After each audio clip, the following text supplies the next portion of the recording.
장애인 문화복지신문 제336호 제7면 기사입니다.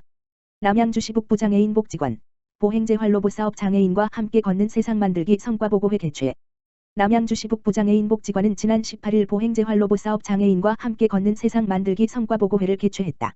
남양주시 북부장애인 복지관은 지난해 9월 한국로봇산업진흥원이 주관하는 로봇 활용 사회적약자 편익 지원 사업 공모에 최종 선정됨에 따라 남양주시 로봇기업 PNS 미케닉스와 컨소시엄을 구성하고 총 사업비 3억을 지원받아 경기 북부 지역 지자체 최초로 보행재활 로봇인 워크봇을 도입했다. 이날 보행재활 로봇 사업 성과보고회에는 남양주시 의원, 장애인 단체 그리고 보행재활 로봇에 관심 있는 서울 경기 지역 장애인 복지관 종사자 등 50여 명이 참석했다. 보고회는 남양주시 L병원 재활의학과 전문의 조윤아 병원장의 로봇 재활, 스마트 재활기기 등 재활 로봇에 대한 다양한 정보와 각 장애 유형에 따른 재활 로봇의 활용이라는 주제의 기조 강연을 시작으로 지난 4개월 동안 남양주시 북부장애인 복지관에서 시행된 보행재활 로봇 사업 경과와 우수 사례를 보고하는 순서로 진행됐다. 남양주시 이인혜 복지국장은 보행재활 로봇 도입을 통해 취약계층의 스마트 재활운동 장비 접근성이 강화될 것으로 기대한다라며 장애인의 더 나은 보통의 삶을 지원하고 장애인 지원체계 구축을 위해 지속적으로 노력하겠다라고 말했다. 또한 이 자리에 함께 자리한 이용복 진저보남 행정복지센터장은 보행재활 로봇 성과보고회 개최를 축하하며 지역 장애인을 위해 애쓰고 있는 종사자들에게 격려와 응원을 보낸다라고 말했다. 한편 남양주시 북부장애인 복지관은 앞으로도 다양한 스마트 재활 서비스가 점차 확대되고 있는 패러다임의 흐름을 반영해 선진형 재활 훈련을 적극적으로 추진할 계획이다. 남양주시 장애인 복지관 중증 발달장애 아동 식습관 개선 프로그램 채소야 놀자 실시. 남양주시 장애인 복지관 관장 길재경 은 지난 13일부터 중증 발달장애 아동 식습관 개선 프로그램 채소야 놀자를 실시하고 있다고 밝혔다. 우양재단 지원 사업인 채소야 놀자는 중증 발달장애 아동 8번지명을 대상으로 정상적인 성장에 필요한 영양분 섭취, 올바른 식사 습관 형성을 위한 아동기 발달장애인 맞춤형 식습관 개선 프로그램이다. 총 6개월간 13회기로 운영되며 농촌체험, 텃밭 가꾸기, 작업치료사 연계 식사도구 사용 교육, 놀이로 배우는 요리 교실, 건강체조 등 체계적인 활동을 통해 식습관 개선뿐만 아니라 장애 아동의 정서와 신체 발달을 아우르는 건강한 삶을 지원할 예정이다. 참여 아동의 한 보호자는 선생님에게 프로그램 이야기를 듣고 우리 아이를 위해 꼭 참여하고 싶다고 생각했다라며 아직 수저질이 서툴러서 어떻게 가르쳐야 하나 고민이 많았는데 작업치료 선생님과 함께 한다고 하니 이참에 잘 배워서 올해는 스스로 할 수 있길 기대한다라고 참여 소감을 전했다. 남양주시 장애인 복지관 길재경 관장은 성장기 아동 발달에 있어 영양균형과 올바른 식습관 형성은 아무리 강조해도 지나치지 않은 것이라며 프로그램을 통해 참여 장애 아동의 영양불균형, 식습관 등 근본적인 문제들을 해소하고 건강한 성인으로 자라나는 데 지원을 아끼지 않겠다라고 전했다.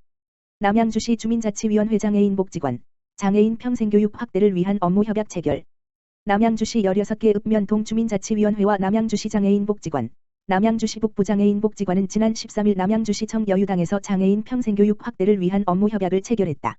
이번 협약은 지역사회 장애인의 평생교육에 대한 기회 확대와 접근성 강화를 위해 협력 체계를 구축하기 위한 것으로 장애인 강좌 개설 및 프로그램 운영, 장애인 복지사업, 기타 장애인 복지 증진 사항에 대해 주민자치위원회와 장애인 복지관이 상호 교류 협력하는 내용을 담고 있다.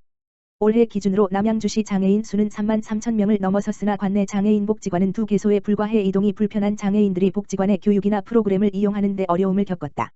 이번 협약을 통해 주민자치위원회와 장애인 복지관이 협력체계를 구축하면 장애인들이 집과 가까운 주민자치센터에서 각종 프로그램을 이용할 수 있어 학습 욕구 충족과 삶의 질 향상, 장애인식 개선에 보탬이 될 것으로 기대된다.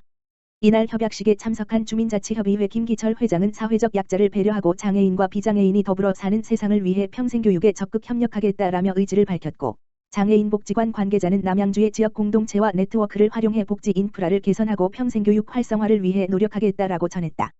남양주시 금곡동 주민자치위원회 민들레꽃 지역아동센터의 나들이 후원금 전달. 남양주시 금곡동 주민자치위원회 위원장 정승훈 는 지난 13일 금곡동에 위치한 민들레꽃 지역아동센터 센터장 이재경의 나들이 후원금을 전달했다.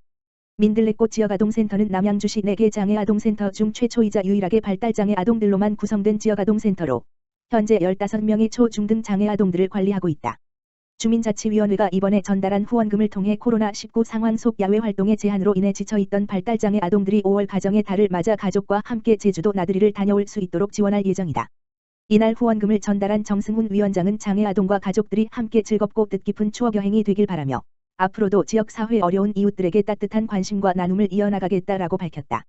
이에 이재경 센터장은 코로나19 장기화로 인해 주민자치센터 운영이 어려운 상황에서도 따뜻한 마음과 희망을 전해주신 금곡동 주민자치위원회에 감사드린다라며 일상적인 생활에 많은 어려움이 있어 돌봄을 필요로 하는 장애아동들을 위해 앞으로도 더 많이 노력하겠다라고 전했다.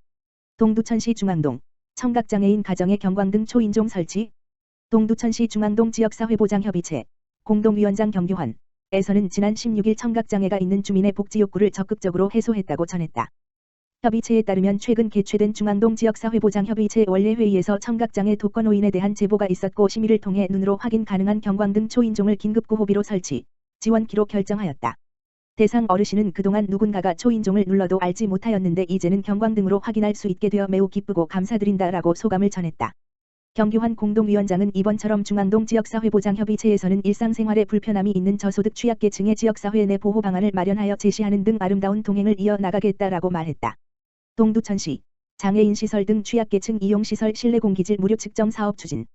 동두천시는 실내공기질 관리법상 법정 규모에 속하지 않는 노인시설 등의 다중이용시설을 대상으로 시민의 건강 보호를 위해 실내공기 무료 측정을 오는 8월 16일까지 진행한다. 측정 대상은 어린이집, 경로당, 노인요양시설, 장애인시설 등 100여 개소로 측정 대행 업체가 현장 방문하여 초, 미세먼지, 이산화탄소 등 실내공기질 유지기준 5개 항목을 측정한다. 동두천시는 실내공기질 측정 후 바로 소유주 등에게 측정 결과와 환기, 바닥 물청소 등 실내공기 관리 요령을 안내하고 한 차 기준 초과 시설에 대해 재방문 및 재측정을 통해 집중관리하는 등 사후 관리도 진행할 계획이다. 시 관계자는 전년도 기준 초과 시설에 대해서는 당해년도에 실내공기질을 재측정하는 등 지속적인 실내공기질 관리로 다중이용시설을 이용하는 시민의 건강 보호뿐만 아니라 소유주 등의 자발적인 실내 환경 개선을 유도하여 깨끗한 실내공기 속에서 시민이 이용할 수 있도록 노력을 기울이겠다고 밝혔다.